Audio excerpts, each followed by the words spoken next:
India should consider. India today stands at an important moment of decision.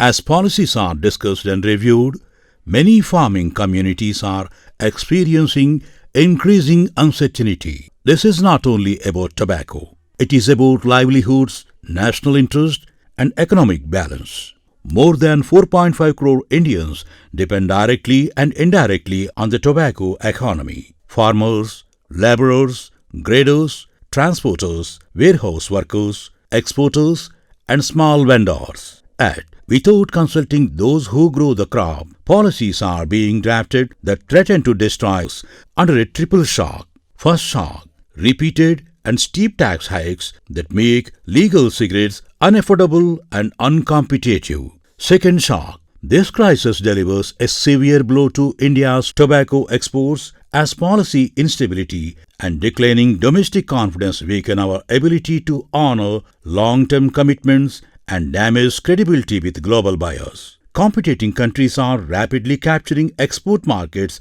built by Indian farmers over decades. Once lost, these markets are extremely difficult, often impossible to regain. Third shock, over-regulation and policy uncertainty, including proposed amendments that threaten legal trade.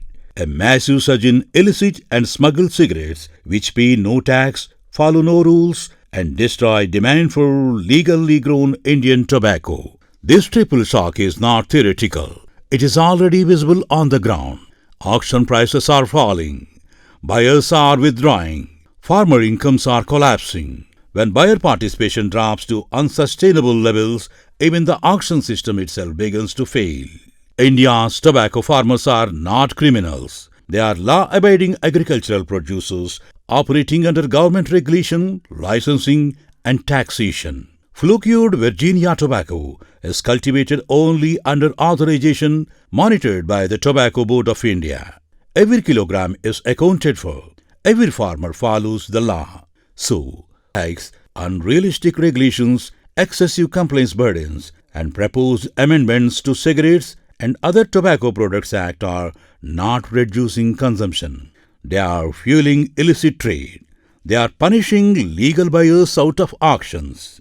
They are crashing farmer prices. When legal trade collapses, smugglers step in. When farmer prices fall, debits rise. When buyers exit auctions, entire auction systems fail.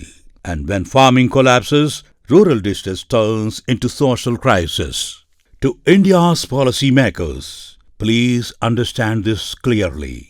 No country can regulate tobacco by destroying its farmers. Policies copied from foreign templates, driven by donor agendas and global pressure, cannot be blindly imposed on Indian agriculture. India is not Europe. India is not America. India must follow India-centric evidence-based policies.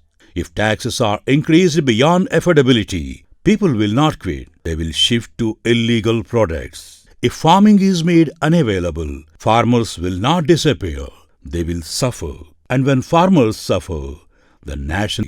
This is not about promoting tobacco use. This is about protecting farmers, stopping smuggling, and safeguarding national revenue. An unregulated black market benefits no one.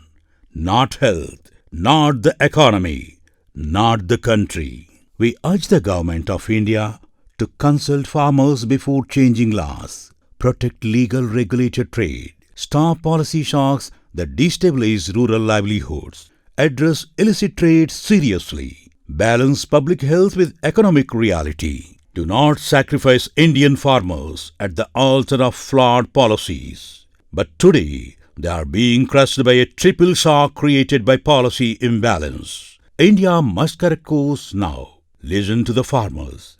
Fix the policy. Stop the damage. India's farmers have always stood with the nation. Now the nation must stand with its farmers. This is a plea. This is a call for reason. Because when farmers fall, the nation feels